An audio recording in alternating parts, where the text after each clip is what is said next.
একটা ব্যক্তিকে দুজক থেকে উঠানো হবে, তাকে দুজক থেকে উঠানোর কারণ জিজ্ঞাসা করা হবে, আমাকে কেন দুজক থেকে উঠানো হলো, কারণটা কি? আমি তো দুজকি, আমার আমল বলে আমি দুজকি, কেন উঠানো হলো?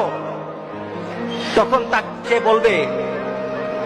বলবে যে আমাকে কি কোন নবী সুপারিশ করেছে? আমাকে দুজক থেকে উঠানোর জন্য নবীকে সুপারিশ করেছে? ফেরেশতারা বলবে না, নবী করে নাই। কে করেছে? কোন আল্লাহওয়ালা ব্যক্তি, কোন দিনদার ব্যক্তি, কোন একটা প্রসিদ্ধ আল্লাহর পছন্দের মানুষ কেউ আমার জন্য সুপারিশ করেছে? তো না, সেও করে নাই। তাহলে কি আমার মা বাবা? না, তোমার মা বাবা না।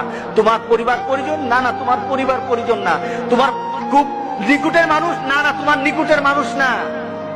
তোমার একটা বন্ধু ছিল, তুমি তাকে চিন্তা, তার একটা সম্পর্ক ছিল তোমার সাথে, কিন্তু সে যেই চরিত্রের ছিল তুমি সে চরিত্রের ছিল না, কিন্তু সে তোমার মহব্বত করত, সে তোমাকে ভালোবাসতো, তোমার সাথে তার একটা চলাফেরা ছিল। সে জান্নাতে চলে গেছে আর তুমি দুজকে। সে জান্নাতে তোমাকে খুঁজতেছিল, আমার বন্ধু কোথায়, আমার বন্ধু কোথায়? সে খুঁজতেছিল তোমাকে, জান্নাতে তুমি খুঁজে পায় নাই। তখন আল্লাহকে বলেছে, আল্লাহ আমার বন্ধু কোথায়? তোর বন্ধু তো দুজকে, তোর বন্ধু তো দুজকে। তখন আল্লাহর কাছে বলবে, মাবুদ